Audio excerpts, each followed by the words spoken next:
Hello, everyone, and welcome to a late night edition of Locked On NHL. And here on Western Conference Wednesday, where we are going to talk about the Locked On hosts voting on the Hart Trophy power rankings. And then we're going to talk about our personal guesses or nominees for the Selkie Trophy.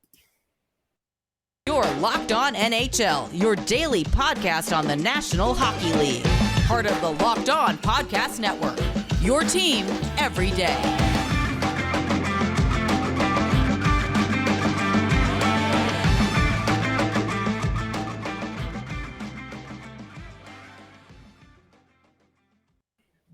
Hello, everyone, and welcome to Western Conference Wednesday here at Locked On NHL.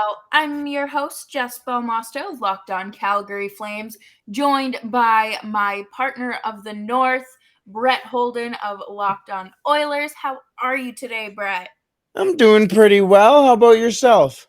Can't complain. We're inching closer and closer to regular hockey season, and I am looking forward to it. Oh, yes. Rookie camp is getting underway. Personally, for the Oilers, they're heading to Penticton for their rookie camp and stuff like that. So, yeah, I feel it. It's right around the corner here.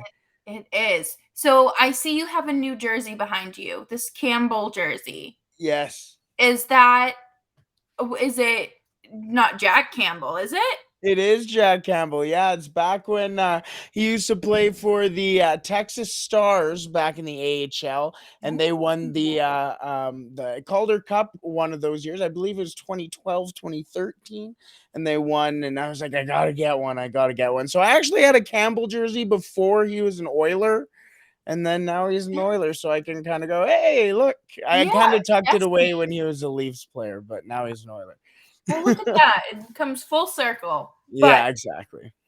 Today, we are going to go over the Locked On NHL hosts power rankings for Hart Trophy candidates, winners, top 20, but we're going to break it down for you. Be sure to like, subscribe, comment, hit that notification bell on YouTube, and tune into Locked On Flames on any other streaming platform. Number one, we've got Connor McDavid. I feel like that was like the easiest vote. Like when I was selecting, I was like, okay, like how do you not have Connor McDavid as your number one guy there? Oh, 100%. I mean, the guy can run any line, any game at any moment, and the things that he can do with, like you hear the term he can puck or stick handle out of a telephone booth. He could stick handle out of a sheet of I don't even know a block of ice. He could be stuck in a cryogenic chamber and still find a way to stick handle himself out of that position. He's fantastic. He can take over a game in any situation. You take a look at what he did against the LA Kings in Game 7 at home, and he set the tone, not from his offensive output, but by a hit on Sean Durzi, who is one of the most notorious names in that series, and really got the crowd into it, got the team into it, and got them to go, hey, you know what? If our captain can do it, then we can do it too. It's not only those numbers which help in 80 games, 44 goals, 79 assists, 123 points, excuse me. Could you imagine? Oh my gosh. Hey, maybe one day.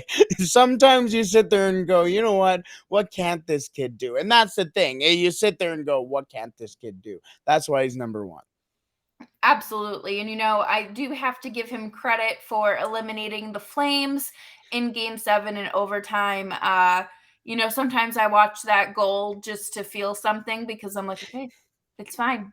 The Flames have another chip on their shoulder. It's fine.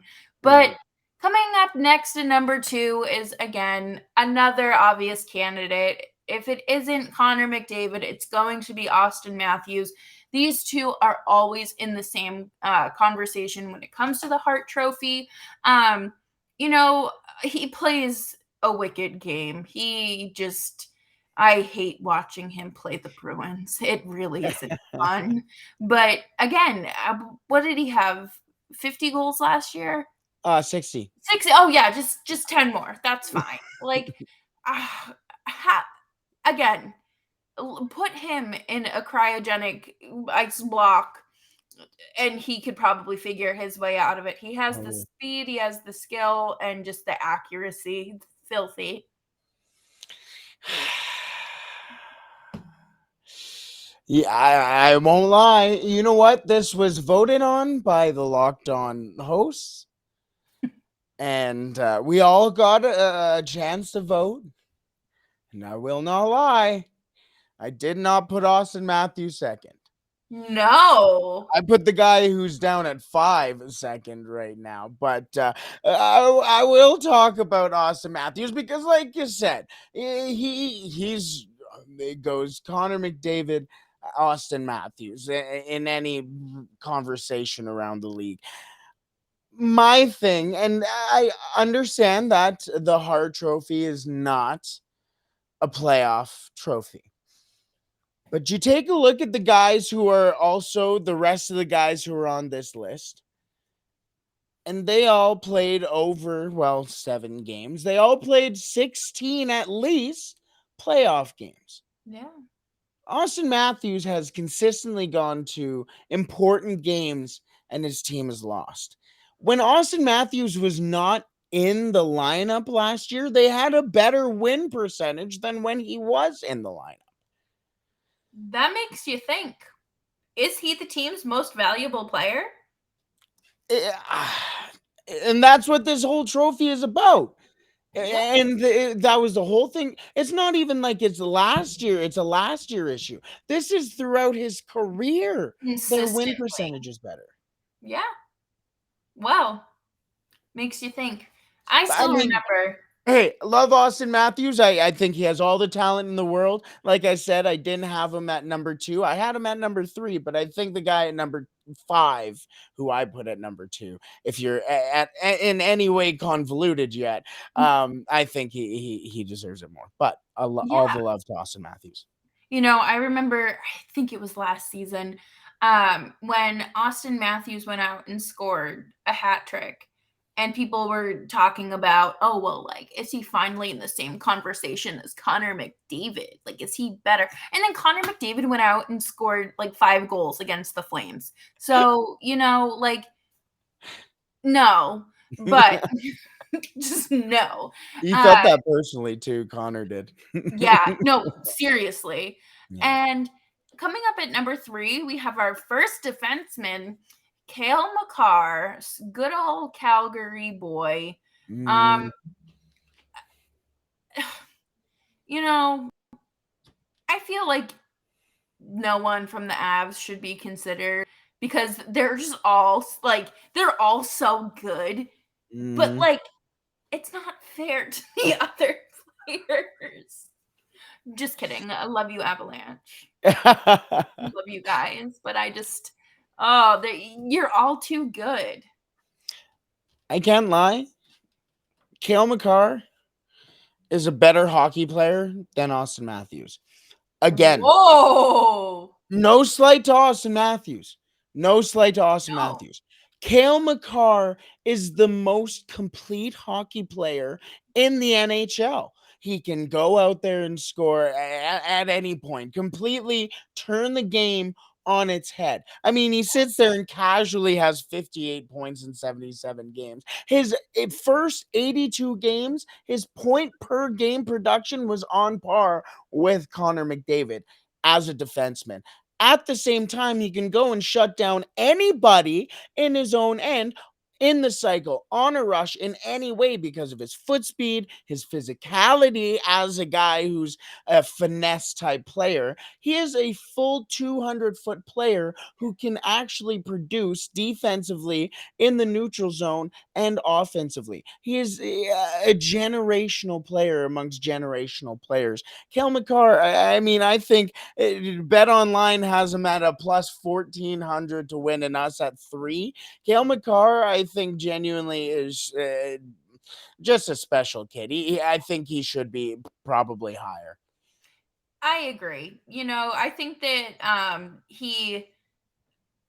don't know. I just really like him personality wise. Like you said all the good hockey stuff and then I just think of him eating like the stroopwafel on the bench. And then this next guy coming up and saying, "Hey, we don't eat carbs around here," and that is Nathan MacKinnon. Yeah. Nathan MacKinnon clocks in at number 4. Um, yeah, that that seems about right. I mean, he is absolutely filthy when he has the puck on his stick, and I hate playing the Avalanche, and I'm Yeah. just gonna keep saying that because there's nothing else for me to add. But it also almost seems at times when Stanley Cup teams go out there and play, like, people are like, "Ah, man," like, it's not necessarily tough to watch that team, but you sit there and go, "Ah." It's the Tampa Bay Lightning type of hockey. It's the Pittsburgh Penguin type Yeah. hockey, the Blackhawks, whatever. You go on Bruins, however you may be. Even Bruins hockey is fun to watch. But you sit there and watch Colorado Avalanche hockey and you have fun watching it. Oh, yeah. It's 4 fantastic lines who go out there and do everything right. And that starts with Nathan MacKinnon. And he is a leader on that team. He's not the captain, but the Very well captaincy said. is almost an itomistic type thing. I don't even know if that's a word. I don't It know, is but now. yeah, yeah, you just throw it in there and it is now. But it starts with those types of players. It starts at the top and it trickles down. And you need the right type of players to do that. And that's what the Hart Trophy is all about. It's the most valuable to your team. And I mean, if the team is that good, it's Right. pretty hard not to take a look at who the leaders are in whatever situation. Go, okay, that is who it starts with. That is the most valuable player because it's the mentality. And Nathan MacKinnon, the points aside, I mean, 88 points in 65 games is very impressive. Imagine what he would have in 82, Right. but it's the mindset and the type of game that he plays. Yeah, absolutely. And I do believe it was last year he suffered a concussion.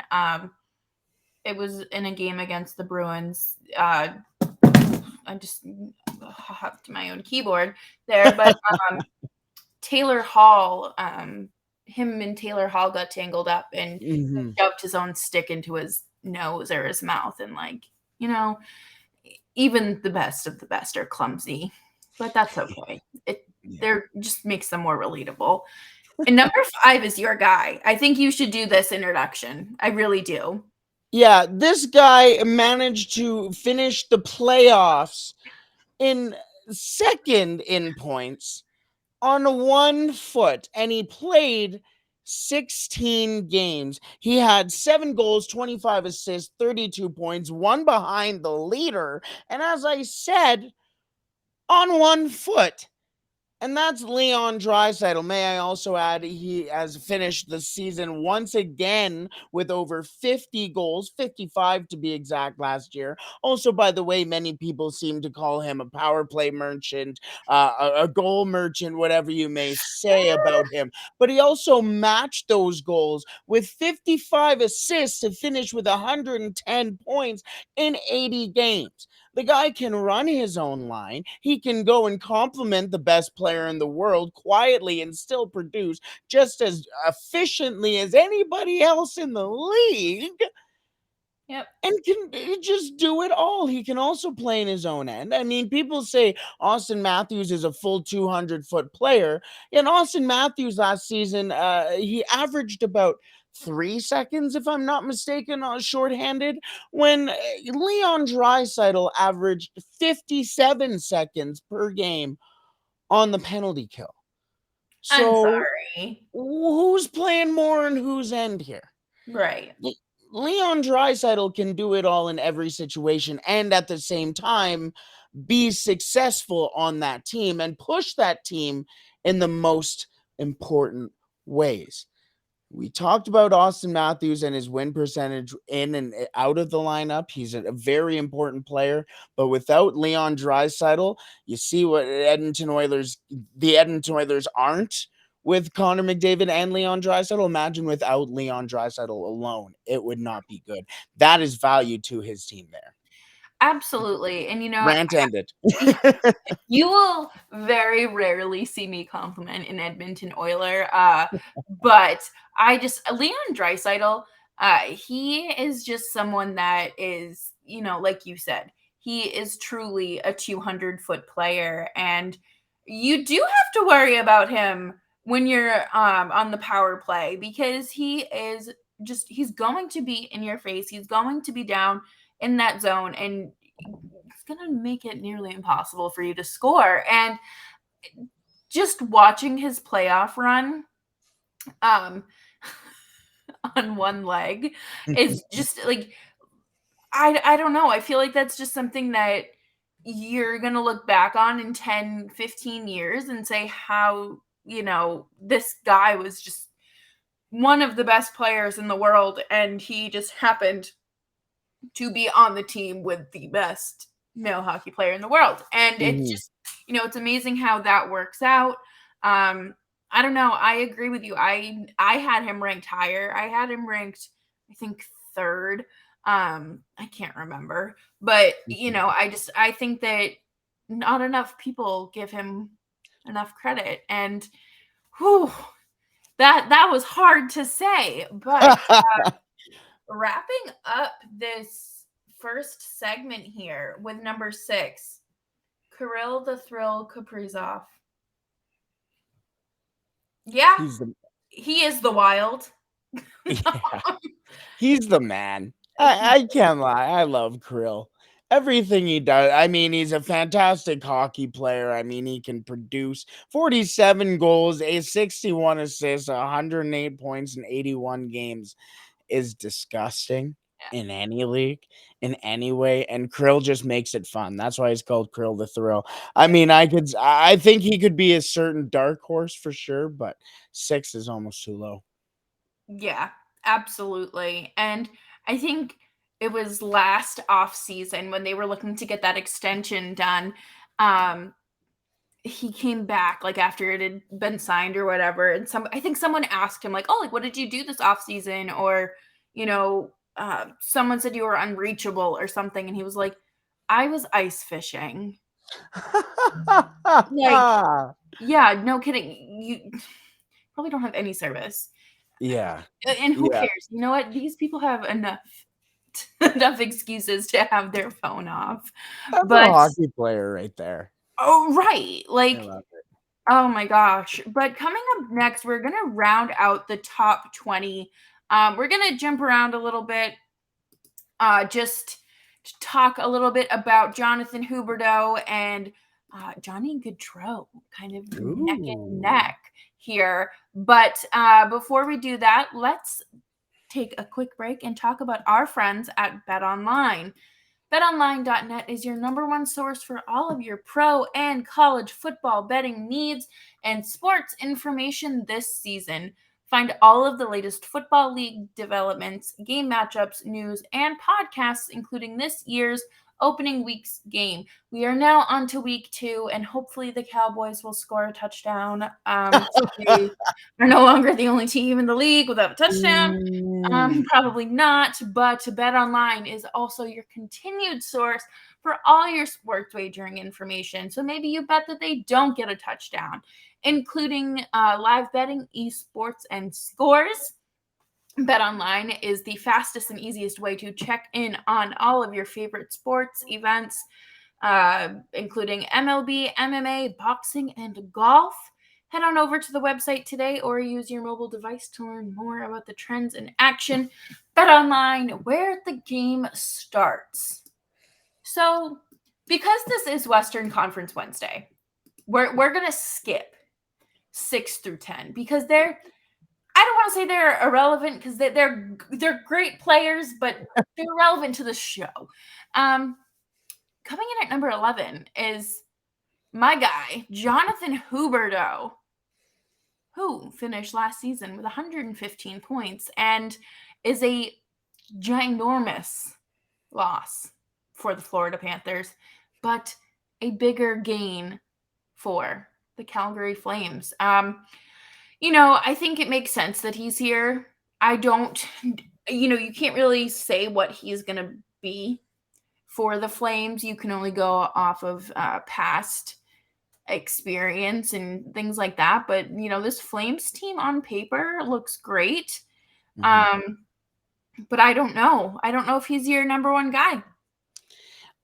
I think he's in a better spot to win the Hart Trophy, if Mhm. I'm gonna be honest. I think he's not in the Sasha Barkov, shadow, the Ekblad. Even Ekblad wouldn't win it, but you still sit there and go, "Oh, there's this guy, there's this guy. This is a good team. This is this, that, and everything." I think in a Daryl Sutter system, in a Calgary Flames system, in a Calgary Flames light, he's more in a position to not necessarily be the star, but be the guy in a bunch of different ways. And I mean, you're basically moving like for like, especially in regards to the point production between Huberdeau and Johnny Gaudreau, which is nice. I mean, 80 games, 115 points for Huberdeau, and 82 for Gaudreau, 115 there. So it's a very easy, productive move.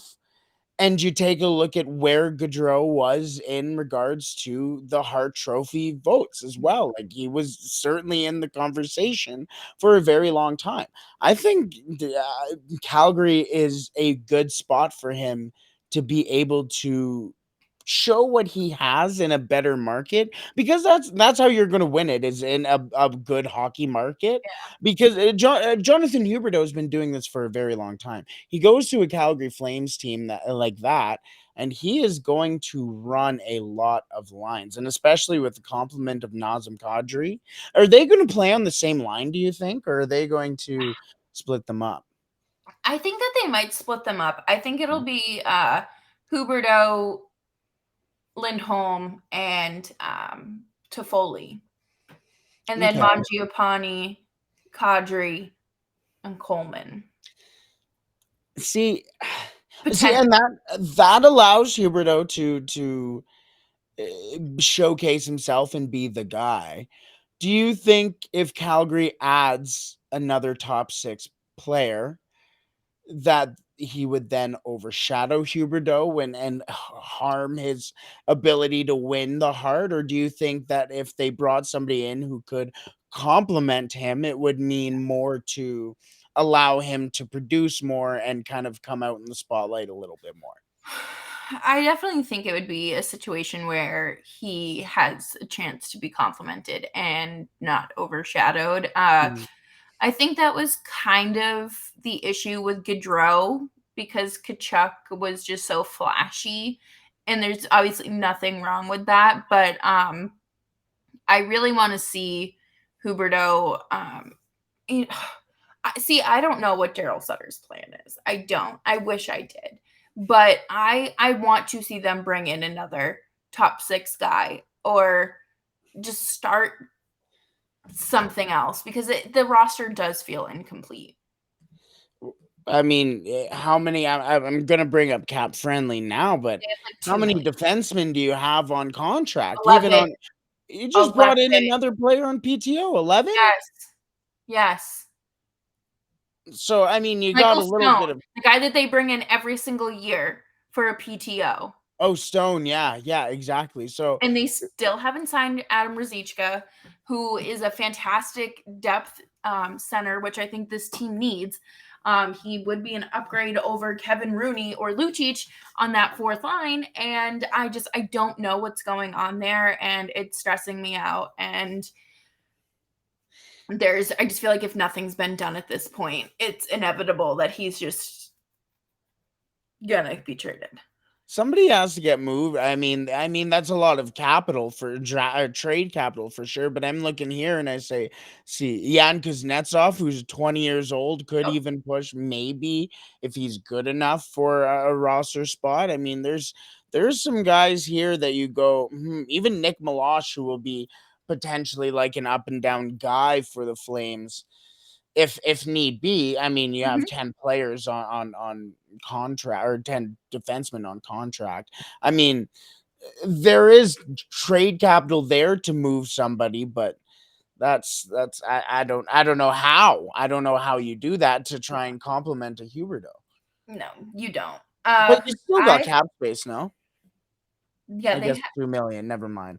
But anyways, but they but he but Huso Valimaki will never see time with the Calgary Flames again because he like really I don't know what he did to Daryl Sutter, but Daryl Sutter like was like get off of my team, yeah, sent him down to Stockton. Uh, and that's just never happening again. So I truly thought that in the Kachuk trade, he would have been packaged true, too.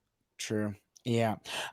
Calgary Flames, a lot of Calgary Flames talk there. Maybe we will come back to Gaudreau in a minute, but there's another player, former second overall pick, who made the list. Who I was surprised to see in there, but we'll throw him in here anyways. I just feel like this is a kind of an almost an inside joke at this point, because I mean Jack Eichel has made the Vegas Golden Knights worse, right? Like Yes, he's currently 100%. he's 18th on this list. I think he probably should be 20th. He made his team worse.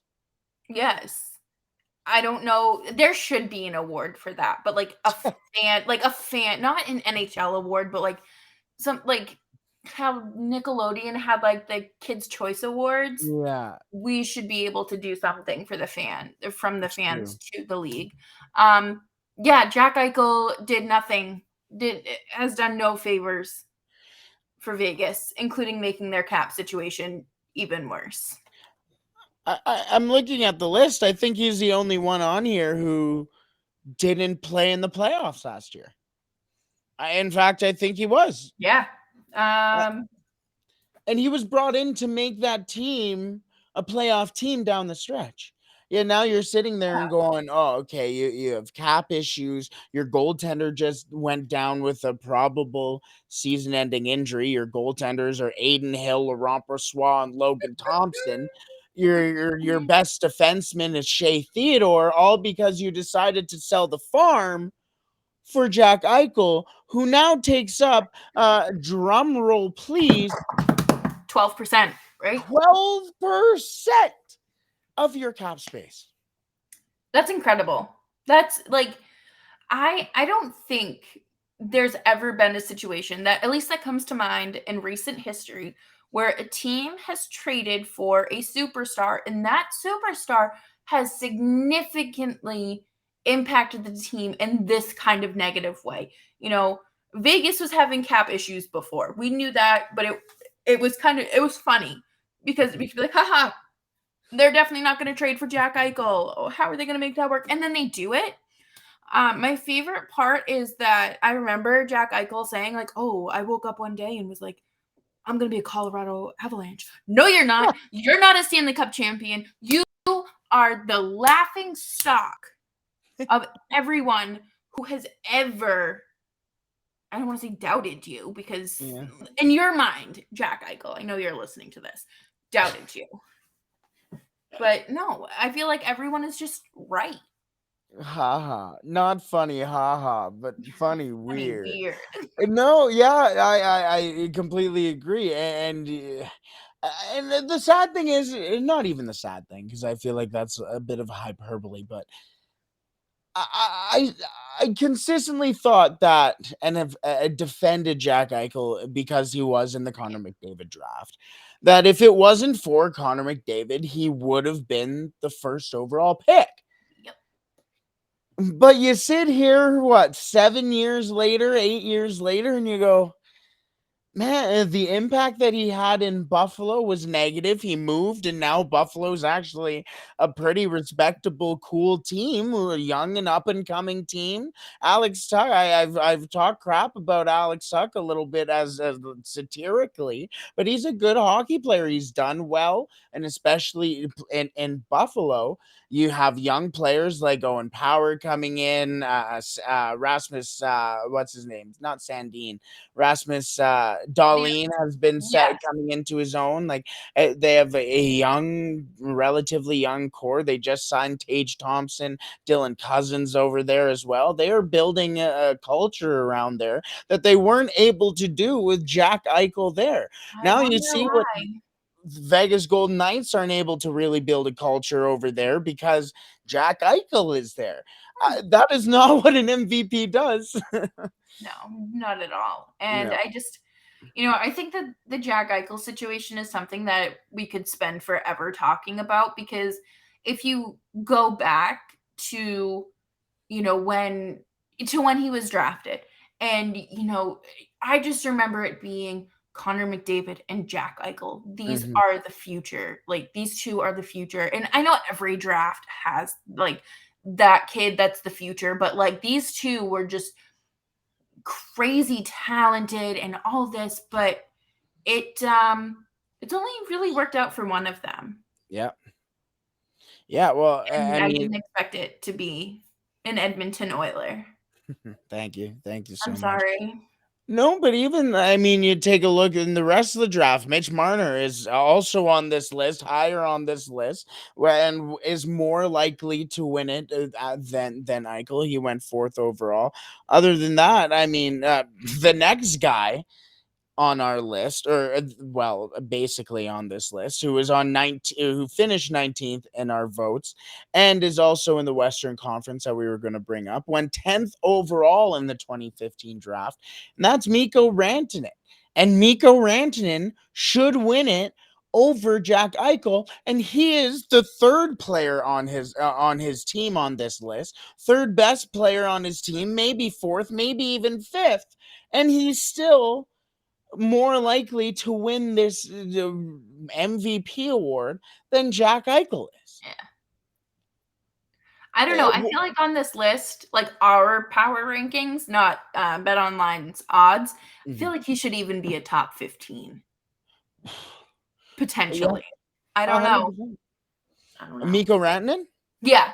Yeah. Yeah, no, 100%. I mean, last year in 75 games, 36 goals, 56 assists, 92 points. And then in the playoffs in 20 games, 5 goals, 20 assists, 25 points. He's producing in important games on a team that is flooded with fantastic hockey players and productive hockey players. And he goes out there, does a job, knows his job, knows his role, and does it with a smile on his face and a ring on his finger. Can't What? say that about some other guys on this list. Interesting. And it also comes down to, we even mentioned it about Austin Matthews too. Look at what all these other players did. They all played double-digit playoff games. Even Johnny Gaudreau on this list Yep. last year. Jack Eichel played 0. Austin Matthews played 7. One series. Yep. I don't know. I just Leaders. That's what you need to win this trophy, and I don't see it in those two. no, I don't. And I feel like with a leader, you don't address the media the way that Jack Eichel has. No, no. And I know that I love it when players go out there and call it what it is, but sometimes you really have to just be like, yeah, I sucked. I Yeah, didn't, like, you own your stuff, but you don't like have a hissy fit over it. And I think that that's like one of the more responsible things that you're going to see in guys like McDavid, like Draisaitl, regardless of what these other media members have to say. yeah. And Kale Makar, Nathan McKinnon, Gabe Landeskog's not on this list, but you know, it starts at the top, like you said.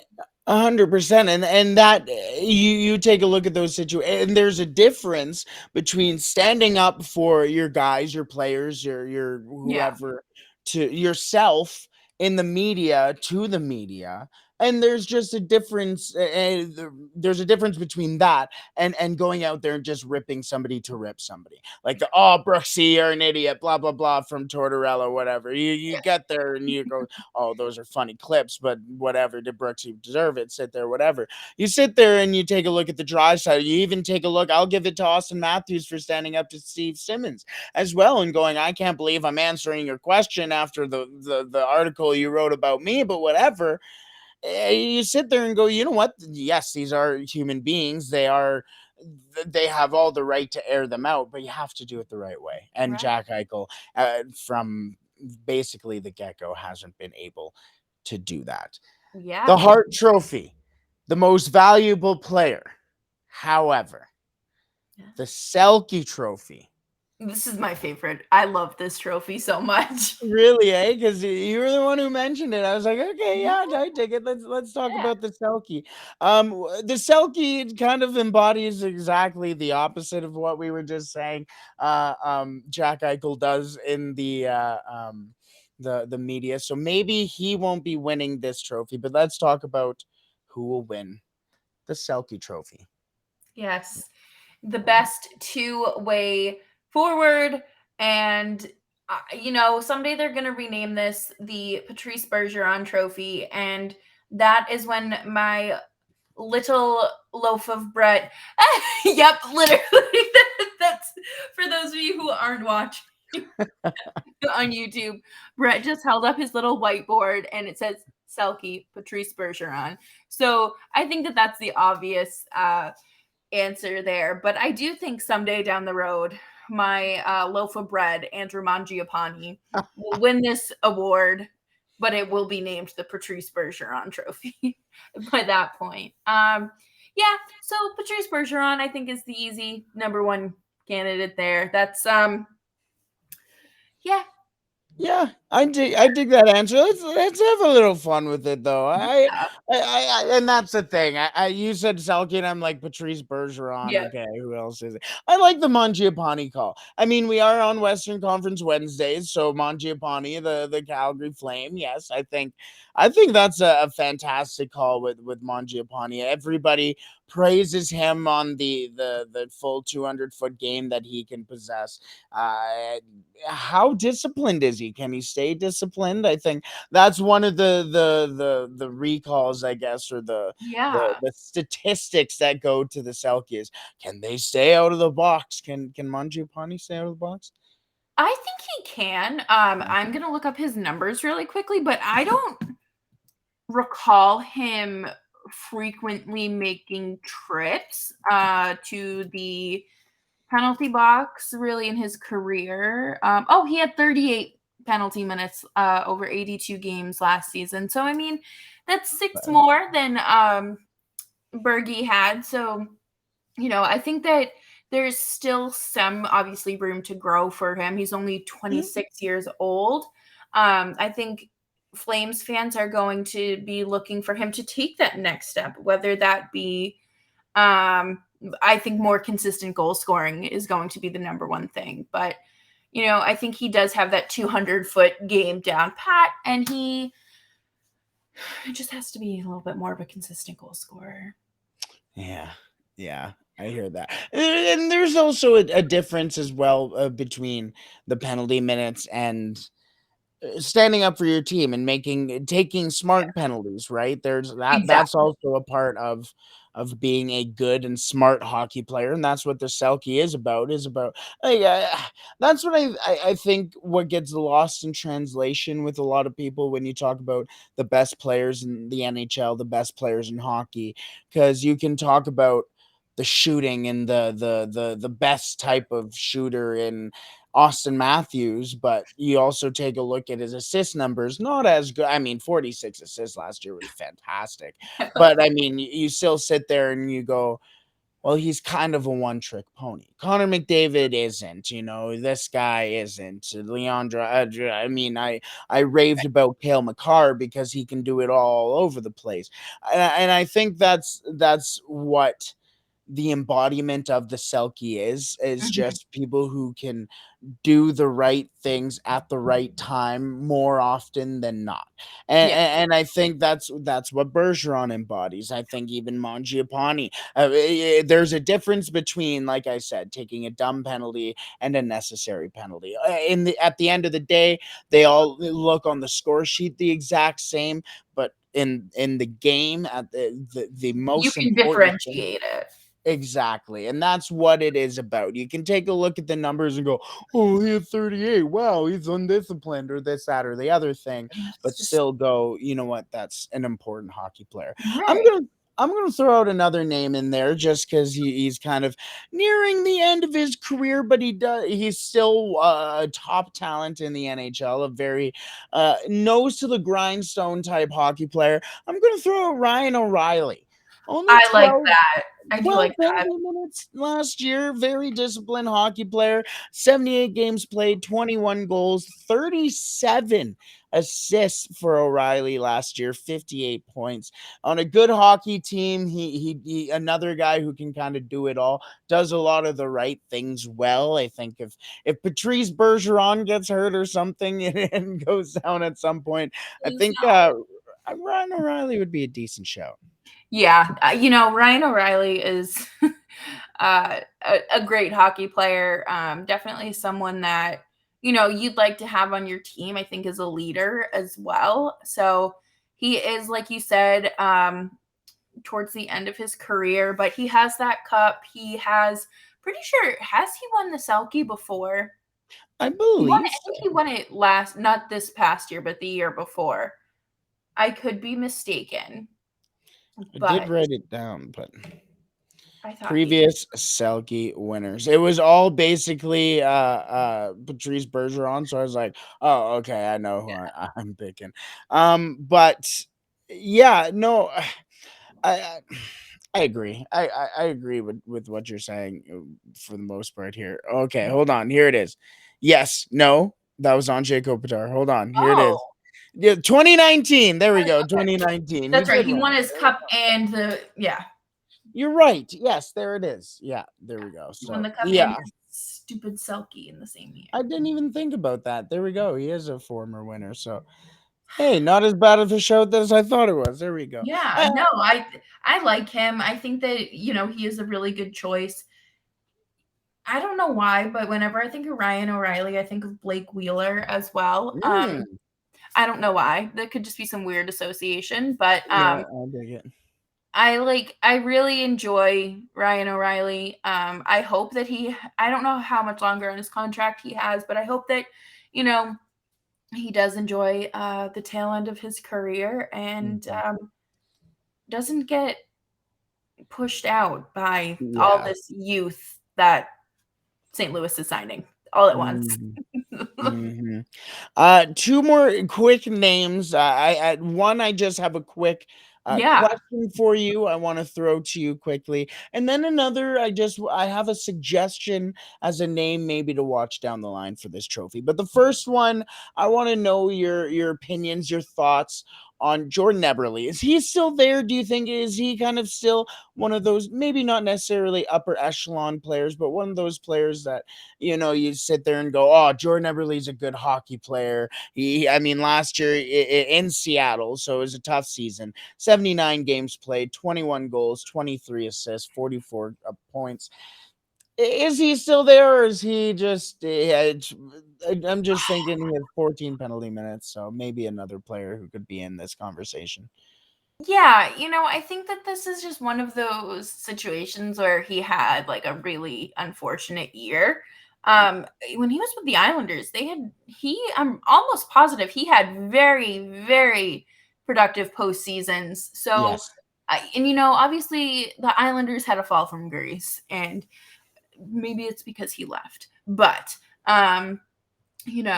I think that he is definitely like still hanging around there. It could be like a Cool. little cusp Cool. player, I, I maybe. was I was always an Eberle guy. Obviously, he was an '08 Oilers pick, but I always wanted him. But another name, just to get off out here and finish the this episode here today. The last name that I think would be an interesting name down the line to maybe watch for the Selkie.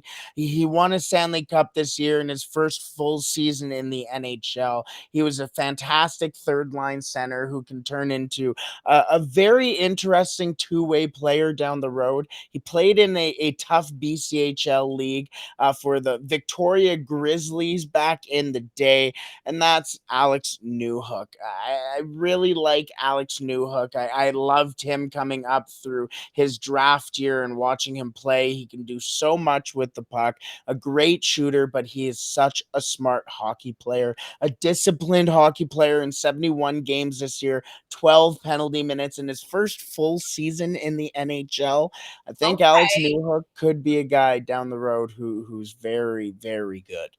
Yeah, no, I have a friend that works with the Avalanche, Hmm. and they said that, he's just a great guy to be around and definitely Oh, just like a good person. So, if good. you're a good person and have good hockey, that's all you can ask for. But Mhm. I think that that's definitely a name people should be watching out for, especially not that the Avs are like an ancient team, but as they have older players now that they have their cup. I think that they, can do whatever they want, whether it be Mhm. retire, sign a quick 1 year contract. But I think it'll be exciting to watch him work his way through the lineup a little bit, maybe see where um, he lands in a few years, just as he develops. But Mhm. yeah, 12 penalty minutes through 70 something games in your first season. I would love to see another player in recent years that's done something like that. I And can't name anyone that comes to mind. 100% and played in high leverage situations as Yes. well. I mean, there's a different you can go out there and play on the fourth line. You're like, oh, I'm playing, Yeah, but exactly. he's out there. He's playing shorthanded. He's can play on the second unit at time. I mean, I really think, like you said, the important thing is the development. But I think New Hook is. I've always loved New Hook, but I think we should call it there. It's today. We've been raving about a lot of players. Today's been a day, hasn't it? It has absolutely been a day. I'm glad that it's coming to an end Yeah. here in an hour and a half here on the East Coast. But thank you all so much for making Locked On NHL part of your day every day here on the national show. You can check out Locked On Avalanche as well to hear all about basically a majority of the players we talked about. They offer great insight as well. They're really great hosts over there. So be sure to subscribe to Locked On NHL while you're here. Check us out on any podcast platform. Free on YouTube. Subscribe, hit the bell, do all notifications, not personalized. And of course, you can follow Locked On Flames wherever you get your favorite podcasts. You can follow me on Twitter at Just Belmosto. And Brett, this is your spiel. You can find me personally at the Real Holden 40 on all platforms, but you don't care about me. You care about the hockey, you care about the product on the ice, you care about the Edmonton Oilers. And you can find Locked On Oilers at Locked On Oilers on Twitter and also on YouTube. If you haven't subscribed already, what are you doing? We are over there at Locked On Oilers, basically how you say all the other or find all the other shows on the Locked On network. So make sure you find us there. Yes, and tune in to Locked On NHL on Thursday because they're always coming up with great things to talk about here on the network. And we just have a very specified show. So we love talking about the Western Conference here, and we will catch you next Wednesday as most rookie camps, I believe, start. So again, we have made it, folks. We are so close. And until then, catch you next time.